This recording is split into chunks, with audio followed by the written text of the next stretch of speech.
Coming up in this video, we'll be making a DIY color checker which would help us calibrate colors of the image. Let me explain.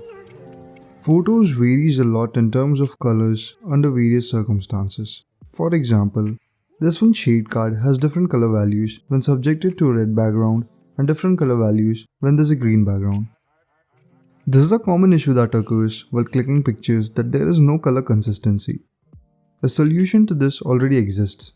Color checker cards. But these shade cards are extremely costly. Have a look at the prices. It's absolutely insane. I recently wanted to take pictures of an interior design material to use it with my 3D renders. But buying these color checkers was an expensive affair. So why not utilize this opportunity to make our own DIY color checker card? So here's the plan. We'll be making a shade card with a grid of 9 colors, that is CMYK, RGB, white and 50% grey. But how do we get the accurate colors? Let's say we want to print an accurate red. So in Photoshop, when we put in the red value of 255, there's a little warning sign appearing telling that the color is out of gamut for printing. But if we click on the red square just below, Photoshop suggests the closest color to this absolute red which lies in the printable color gamut. So we'll be noting down the CMYK values of these colors in the printable color gamut. Let's make a printable file with these colors and print them out. I printed them out on a matte paper to reduce reflections as much as possible. I printed out 8 of these cards on a 300 GSM sheet. Let's cut the sheet into individual shade cards.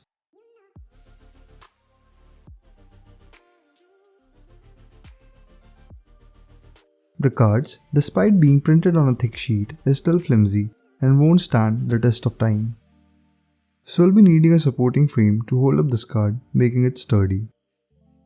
Laser cutting thin acrylic sheet in 2 parts and sandwiching the shade card in between will conveniently solve this issue. Let's get to designing the CAD file for the cutout. I sent the CAD file to the workshop to get the layout laser cut on a 2mm acrylic sheet and got it the next day. I also told the workshop to cut the design with a double-sided tissue tape on the back of the acrylic so that sticking the different layers would be a piece of cake. The final hardware is a 3-part assembly, front, back and the shade card. Let's stick these together to reveal our final DIY color checker.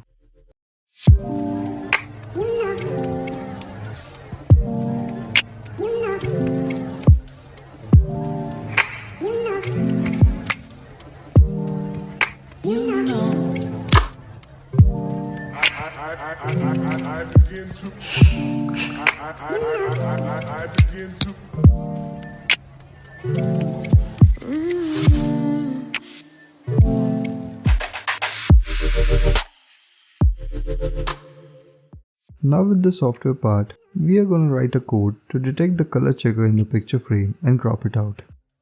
The picture cropping code lets the user choose an image and defines a border around it. But if in any case the border identification isn't perfect, the code lets the user to adjust the corner points and finally saves the image in the desired location. Now for detecting color values, we'll write another code. The code detects the 4 white corners in the color checker and creates a best fitting rectangle. Now this rectangle is divided into a grid of 9 and the average blurred color value of the central region is noted down. The code has the original CMYK values of each colors. The difference in the values is printed out as a result. Now we can use this result in Photoshop to finally color correct our image. Click on Image, then Adjustment, then Selective Color. A window pops up. Make sure to have the method selected on as Absolute. We will be feeding in the printed differences and see the differences in the results.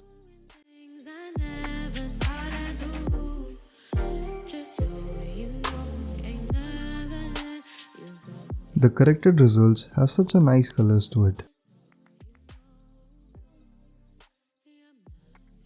Here are a couple of pictures I color corrected with our own DIY color checker, and I'm mesmerized with the results. I heavily enjoyed making this DIY color checker.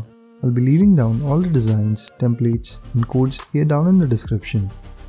Other than that, I hope you enjoyed watching Deslock Labs. Goodbye for now. See you next time.